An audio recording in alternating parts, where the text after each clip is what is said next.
اس کے کپڑے کئی جگہ سے پھٹے ہوئے تھے، اسے کئی جگہ بے دردی سے نوچا گیا تھا۔ اس نے اپنے جسم پر نیلگوں نشان دکھائے جن میں سے خون رس رہا تھا۔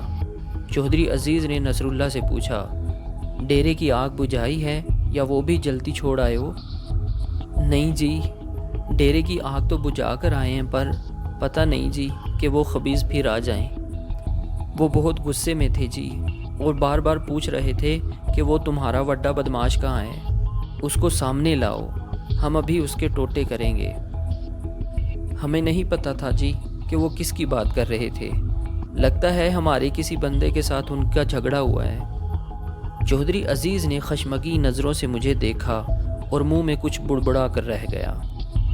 کچھ ہی دیر میں مقامی حکیم اور پہلوان وغیرہ آ گئے، زخمیوں کی مرہم پٹی شروع ہو گئی۔ پہلوان نے، جسے خلیفہ جی کہا جا رہا تھا، شریف کی ٹوٹی ہوئی ٹانگ کے گرد سیدھی لکڑیاں رکھنے کے بعد پٹی لپیٹنا شروع کر دی۔ اس واقعے کے بعد حویلی میں ہلچل سی نظر آنے لگی، چہرے سراسیمہ دکھائی دے رہے تھے، سرگوشیاں کی جا رہی تھیں۔ تنہائی ملتے ہی چودھری عزیز مجھ پر برس پڑا، تمہیں کیا ضرورت تھی اس معاملے میں ٹانگ اڑانے کی؟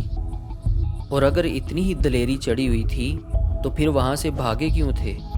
ادھر ہی رک کر ڈانگ سوٹا کرنا تھا نا ان کے ساتھ۔ میں نے رونق صاحب کو سب کچھ بتایا ہے جی، جو کچھ ہوا بالکل اتفاقاً ہوا، مجھے بالکل بھی پتہ نہیں تھا کہ ان لوگوں سے پہلے ہی جھگڑا وغیرہ چل رہا ہے۔ میں نے وہاں سے آتے ساتھ ہی رونق صاحب کو ساری تفصیل بتا دی تھی۔ دراصل اس میں تھوڑی سی غلطی ہماری بھی ہے۔ رونق علی نے چودھری عزیز کا غصہ ٹھنڈا کرنے کی کوشش کی۔ ہم سمجھتے رہے کہ وہ لوگ حویلی کی طرف آئیں گے، پر وہ باغ والے ڈیرے کی طرف چلے گئے۔ سانپ کی لکیر پیٹنے سے اب کوئی فائدہ نہیں، یہ سوچو کہ اب کرنا کیا ہے، اس بات کو بڑھانا ہے یا یہیں ختم کرنے کی کوشش کرنی ہے؟ والی جی نے کہا۔ قریباً 1 گھنٹے تک صلاح مشورہ ہوتا رہا۔ اس واقعے کی خبر تیزی سے ارد گرد کے دیہات تک پہنچ گئی۔ والی جی کے عزیز، رشتہ دار اور ہم خیال زمیندار حویلی پہنچنے لگے۔ پھاٹک کے سامنے کئی ایک سجے سجائے تانگے جمع ہو گئے، کئی افراد کے ساتھ گن مین بھی موجود تھے۔ یہ گن مین کارندے اور کوچوان احاطے میں اور پھاٹک کے ارد گرد دکھائی دینے لگے۔ ان کے چہرے تمتمائے ہوئے تھے اور وہ بھڑکیلے لہجے میں باتیں کر رہے تھے۔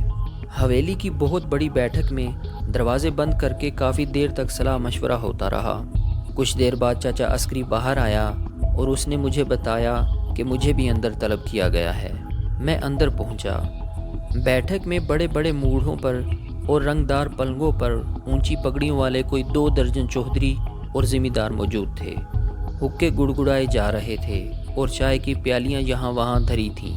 والی جی نے مجھے ایک موڑھے پر بیٹھنے کا حکم دیا اور کہا کہ میں واقعے کی تفصیل بتاؤں۔ میں نے وہ سب کچھ گوش گزار کر دیا جو پہلے کیا تھا۔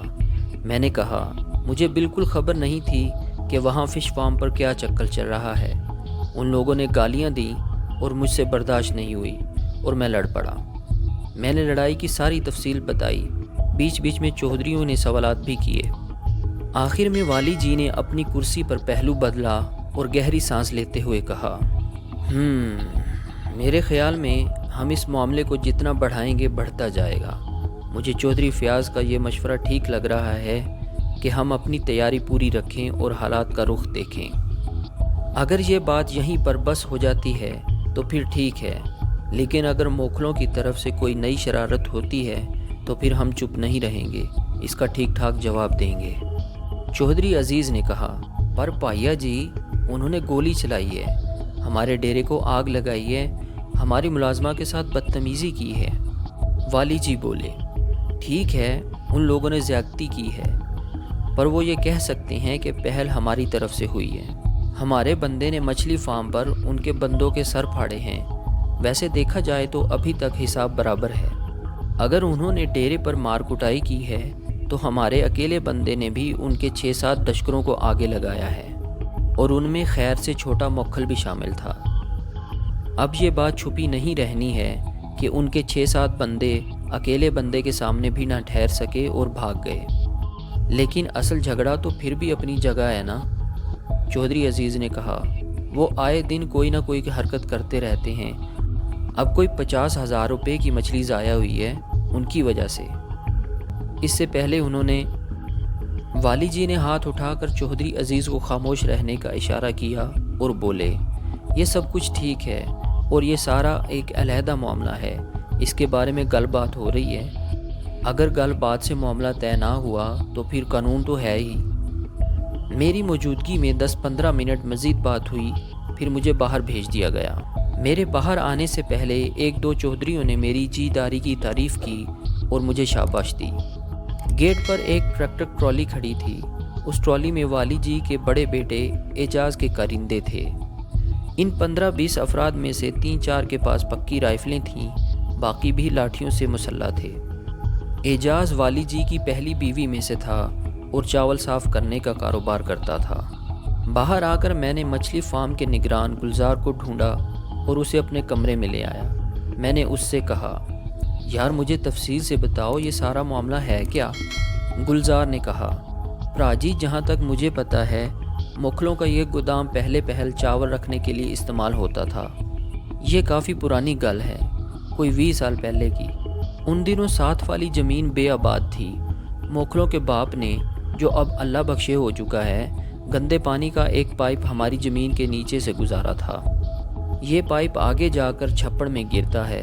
اب اسی پائپ کو بہانہ بنا کر مکھلوں نے رولا ڈالا ہوا ہے۔ وہ کہتے ہیں کہ زمین کے اندر سے ہمارا پائپ گزر رہا ہے اور یہ اس بات کا ثبوت ہے کہ یہ زمین ہماری ہے۔ دراصل پراجی ان کی نظر اس ساری کی ساری زمین پر ہے۔ میرے اندازے کے مطابق وہ والی جی کو اونے بونے پیسے دے کر یہ ساری زمین اپنے کارخانے کے لیے لینا چاہتے ہیں۔ اس کارخانے میں یہ لوگ کیا کرتے ہیں؟ میں نے پوچھا۔ ٹھیک سے پتہ نہیں جی، ٹریکٹر ٹرالیوں میں جانوروں کی کھالیں آتی ہیں، یہاں بڑی بو آتی ہے۔ کھالوں کو صاف کرتے ہیں؟ ہاں جی، ڈاکیہ لطیف یہی بتا رہا تھا، کھالوں کو دھوتے اور سکھاتے ہیں۔ کچھ دیر بعد گلزار چلا گیا، مگر میں بے چینی سے اپنے مختصر کمرے میں ٹہلتا رہا۔ میرا ذہن گھڑ دوڑ کا میدان بنا ہوا تھا، رگوں میں جوان خون اچھالے مار رہا تھا۔ میں صاف محسوس کر رہا تھا کہ والی جی کی حالت اس تھکے ہوئے بوڑھے بادشاہ کی سی ہے جو حالات سے سمجھوتا کرنے پر مجبور ہو چکا ہے۔ اس کا خیال ہے کہ جتنا وقت بھی خیر و عافیت سے گزر جائے غنیمت ہے۔ اس کی کمزوری اور مصلحت اندیشی اس کے ساتھیوں پر بھی اثر انداز ہو رہی ہے اور وہ بھی حالات سے نظریں چرا رہے ہیں۔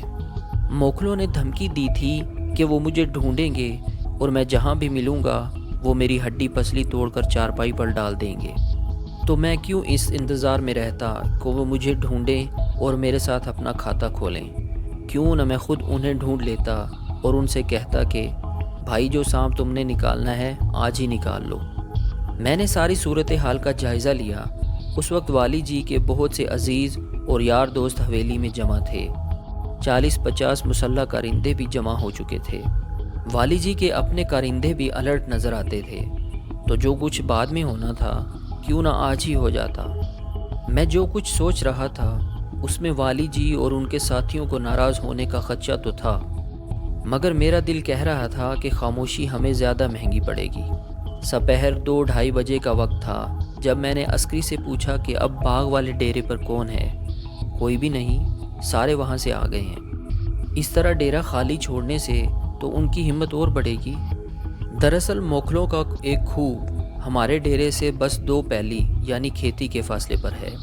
ابھی موکھل پوترے ہوئے ہیں، اگر ڈیرے پر ہمارے بندے ہوئے تو پھر لڑائی ہو سکتی ہے۔ تو لڑائی کے ڈر سے اب ڈیرا خالی رہے گا؟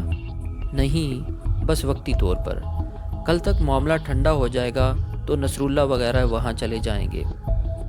پر وہاں جو آگ لگائی تھی وہ پھر بھڑک اٹھی تو کیا ہوگا؟